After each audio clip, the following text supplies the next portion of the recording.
여러분들은 혹시 네잎클로버의 꽃말을 알고 계신가요? 네잎클로버의 꽃말이 뭐죠? 맞아요. 행운으로 여러분 알고 계실 거예요. 물론 진위불명의 전설이긴 합니다만 이 나폴레옹이 전투 중에 네잎클로버를 발견해서 네잎클로버다 하고 주우려고 고개를 숙였던 순간 탄알을 피할 수 있었다라는 전설이 있기도 합니다. 이처럼 네잎클로버는 행운의 상징물로 이렇게 알려져 있어요. 사람이란 누구든지 행운에 관심이 많은 편이에요. 횡단보도에 도착했는데 마침 파란불이 딱 들어오고 옆에 있는 마트에 들어갔는데 놀랍게도 와, 몇 번째 손님이 되셨어요 이러면서 사은품을 받고 로또에 당첨되는 이런 행운들이 우리 삶 가운데 가득한 인생이란 얼마나 행복하고 좋은 인생일까요? 그런데 여러분들 알고 계신가요? 어떤 엔딩에 대해서 이야기할 때 새드 엔딩, 배드 엔딩, 해피 엔딩 등은 있지만 럭키 엔딩이라는 것은 없다라는 것을요. 우리는 행운이 가득한 삶을 꿈꾸지만 행운이 가득한 삶이란 그저 환상일 뿐입니다. 우리가 캐치해내야 하는 것은 행운이 아니라 우리 삶 가운데 존재하고 있는, 우리 삶을 두르고 있는 이 행복입니다. 저는 소설 읽는 걸 좋아했는데요. 한동안은 가슴 절절한 새드 엔딩만 골라서 읽고는 했습니다. 드라마도 영화도 도저히 눈물 없이는 볼 수 없는 것들만 찾아보고 봤던 때가 있었어요. 우리 여러분들 중에서도 저처럼 새드 엔딩을 좋아하시는 분들도 계실 거예요. 그러나 확실한 바는 여기 있는 그 누구도 우리의 삶의 끝이 새드 엔딩이나 배드 엔딩이기를 바라지는 않으시겠죠. 우리의 삶의 끝은 해피 엔딩이 되어야 할 것입니다. 그렇다면 우리의 삶은 어떻게 하면 해피 엔딩이 될 수 있을까요? 오늘 우리가 여호수아 24장의 말씀을 함께 읽었는데 이 여호수아 24장은 여호수아의 엔딩입니다. 가나안에 들어왔고 땅을 분배받았고 이 도피성도 세웠고 여러 가지 일들을 마무리하였어요. 이제는 정말 마지막입니다. 우리가 함께 읽진 않았지만 이 여호수아는 자신의 마지막에 앞서 자신의 마지막 이 죽음에 앞서서 이스라엘 모든 지파들과 장로들, 수령들, 재판장, 관리들을 불러서 하나님 앞에 세웠습니다. 그리고 그들에게 이야기해요. 옛날에 우리 조상 아브라함이 다른 신들을 섬기는 데라의 자녀로서 강 저쪽에 거주하고 있었을 때 다른 신들을 섬기는데 열심이었던 그때 하나님께서 조상 아브라함을 주권적으로 부르시고 이끌어내셨습니다. 그리고 그에게 땅과 자녀에 대한 약속을 주시고 그 약속을 위하여 이스라엘 자손을 애굽에서 건져내셨어요. 광야의 많은 시간들 동안 이스라엘과 동행하시고 마침내 약속의 땅에 그들을 들여보내셨어요. 하나님께서 하나님의 신실하심에 근거하여 베푸신 은혜들입니다. 이 은혜들을 여호수아가 이스라엘 백성들을 모아놓고 이야기하기 시작하는 것이죠. 왜 여호수아는 하나님은 그들을 불러 모아놓고는 이 은혜를 다시 묵상하게 하실까요? 시간이 많아서? 길고 긴 집회의 시간을 가지고 싶은데 앞에 할 말이 부족해서? 은혜 묵상하기. 이것이 바로 우리가 무언가를 시작하기에 앞서 가장 먼저 해야 하는 것이기 때문입니다. 우리는 모든 것들을 시작하기에 앞서 하나님께서 우리에게 주신 은혜들을 묵상하며 나아가야 합니다. 우리에게 주어진 이 모든 은혜가 뭔가를 잘해서 우리에게 상급으로 주어진 것이 아니라는 것을, 오히려 우리가 적극적으로 다른 신들을 섬기던 그때에 우리를 택해 주시고 주권적으로 불러주셨음을 기억하는 것이 가장 먼저라는 것이에요. 여러분, 우리가 오늘 이 자리에 나와 있는 것은 우리가 하나님의 자녀가 된 것은, 우리가 예배자가 된 것은 하나님의 주권적인 부르심이 먼저입니다. 하나님께서 베풀어 주신 이 은혜를 먼저 깊이 묵상하는 우리가 되기를 소망합니다. 그리고는 하나님께서는 계속해서 하나님께서 이루신 일들에 대해서 이야기하십니다. 하나님께서는 요단 저쪽 아모리 족속과의 싸움 가운데서 이 모압 왕 발락이 이스라엘을 저주하게 하려고 하였을 때 아모리 족속을 친히 이스라엘의 손에 넘겨주셨으며, 발락이 도리어 이스라엘을 축복하게 하셨습니다. 요단을 건너와서 가나안 땅에 거주하던 족속들과의 싸움 가운데에서는 그들을 이스라엘의 손에 친히 넘겨주셨으며, 왕벌을 먼저 보내셔서 그들 앞에서 하나님께서 왕들을 쫓아내셨습니다. 이스라엘이 요단 저쪽에 있을 때, 그리고 요단 건너의 전쟁 가운데 승리한 것은 이스라엘의 힘과 능력이 강하였기 때문에가 아니라, 그들이 칼과 활로 힘써서 쟁취했기 때문이 아니라, 하나님께서 먼저 앞서가시며 친히 이루신 승리라는 것을 말씀하고 계신 것이죠. 그리고는 하나님께서 그들이 전혀 수고하지 않은 땅과 전혀 건설하지 않은 성읍들을 이스라엘의 기업으로 주시고, 이스라엘이 심지 아니한 열매들을 먹게 하셨음을 말씀하십니다. 여러분, 이것이 또한 우리에게도 동일하게 주어진 은혜예요.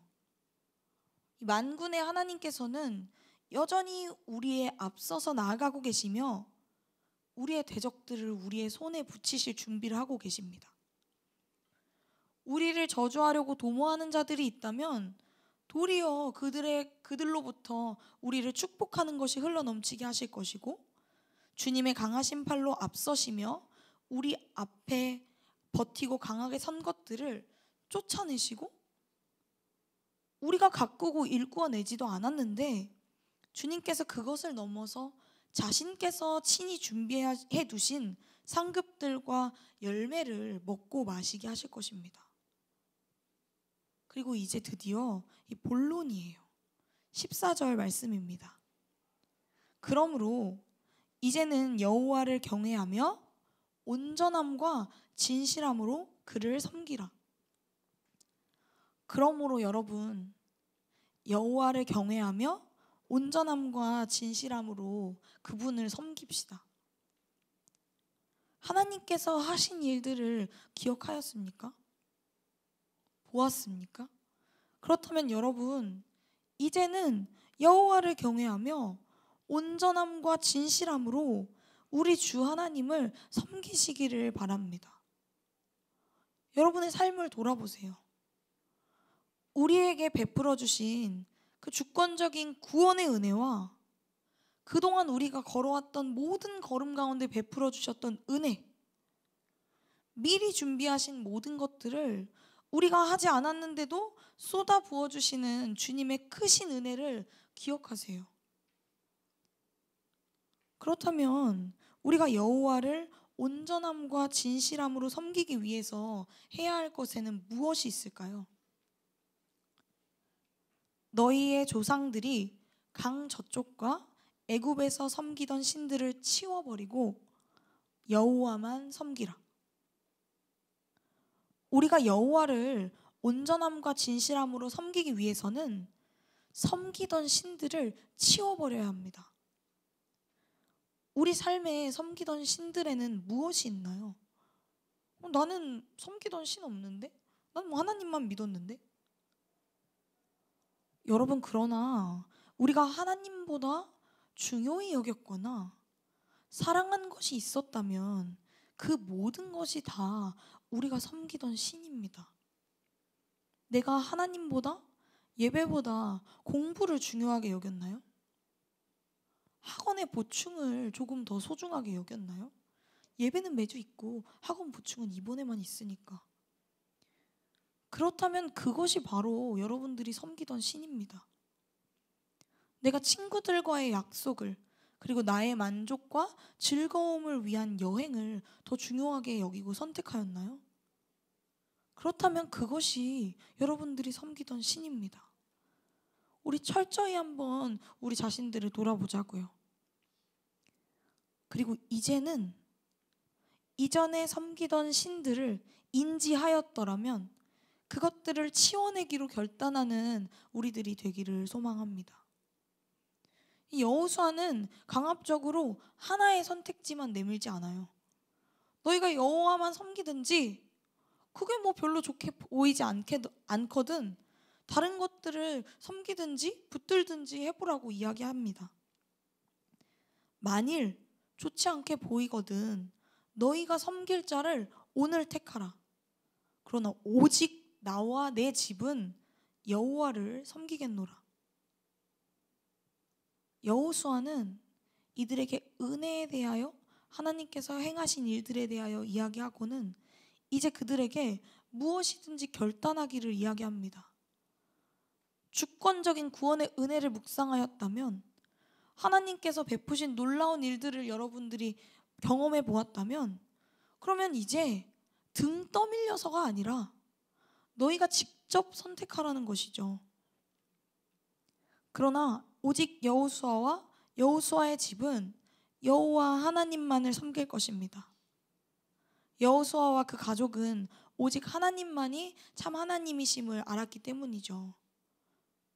그렇다면 여러분, 이스라엘은 과연 어떤 선택을 하기로 결단하였을까요? 16절 17절 말씀입니다.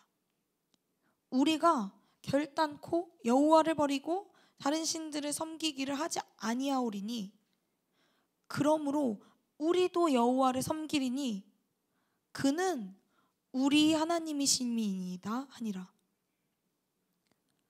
하나님의 구원의 은혜를 묵상한 이스라엘, 하나님의 놀라운 일들을 통하여 하나님께서 예비하셨던 기업과 열매를 누리게 된 이스라엘은 이제 여호수아 앞에 우리도 오직 여호와만을 섬기겠노라고 결코 그를 버리고 다른 신들을 섬기지 않겠노라고 결단합니다. 그들은 이제 우리 하나님이라고 고백합니다. 이제는 이스라엘이 스스로 결단하는 것이죠. 등 떠밀려서가 아니라 모세 당신의 하나님, 여호수아 당신의 하나님이 아니라 우리 하나님이시라고 고백합니다. 이제 이들의 결단은 이들의 신앙의 고백이에요. 여러분, 우리에게도 이러한 결단이 있기를 원합니다. 여러분도 하나님께서 주권적으로 베푸신 구원의 은혜를 묵상하였고 하나님께서 우리 삶 가운데 펼치시고 계시는 그 은혜들을 경험해 보셨나요? 그렇다면 이제는 하나님께서 여러분의 신앙으로, 여러분의 믿음의 결단으로 주님, 내가 여태까지 신으로 여기고 있던 것들은 치워버리고 온전함과 진실함으로 하나님만을 섬기겠습니다. 결단코 하나님 말고 다른 것들을 다시 붙들지 않겠습니다. 당신은 우리의 하나님, 나의 하나님이시기 때문입니다. 라고 결단하는 은혜와 축복이 있기를 원합니다. 우리 사랑하는 여러분, 우리 오늘 함께 살펴본 말씀은 여호수아의 엔딩입니다. 방학이 진작 끝난 친구들도 있겠지만 동시에 이번 주일은 방학의 엔딩 그리고 2월의 엔딩이네요. 다음 주면 새 학기가 시작될 것이고 3월이 시작될 것입니다. 새 시작이란 늘 우리를 새롭게 하고 두근거리게 합니다. 여러분, 새 시작하기에 딱 좋은 시점이네요. 그러므로 여러분, 우리 다시 새롭게 결단해 봅시다. 앞으로 시작될 이번 한 학기 앞에 내가 이전에 섬겼던 나도 모르게 우상으로 붙들고 있었던 것들을 치워버리고 하나님만 섬기기를 원합니다. 하나님만 섬기겠습니다 하고 이제 우리 믿음의 입술을 열어 굳세게 결단하며 나아가 봅시다. 우리들이 이렇게 오직 하나님만을 섬기겠노라고 결단하며 하나님 앞에 믿음으로 나아갈 때 우리가 가꾸지 않고 세우지 않았던 기업들을 이스라엘에게 주셨듯 그들이 심지 않았던 열매들을 차지하고 먹게 하셨듯 하나님께서 이미 준비해 두신 모든 기업과 열매, 하나님의 크신 복을 더욱더 우리에게 크게 부어주실 것입니다. 우리가 믿음으로 나아갈 때 그 크신 복을 더욱 크게 받아 누리는 우리 공동체들이 될 줄을 믿습니다. 우리 사랑하는 고등부 공동체 여러분, 우리 공동체가 함께 해피엔딩을 그려나가는 공동체 되기를 간절히 소망합니다. 오직 하나님께서 먼저 베풀어 주신 그 구원의 은혜를 깊이 묵상하고 하나님께서 우리 삶 가운데 펼쳐나가시는 모든 은혜들을 마음에 새기고 또 새김으로 살아계신 주 하나님만을 온전함과 진실함으로 섬기는 공동체, 주님의 넘치시는 복을 더욱 넘치도록 받는 믿음의 공동체들 되시기를 예수 그리스도의 이름으로 간절히 소망합니다.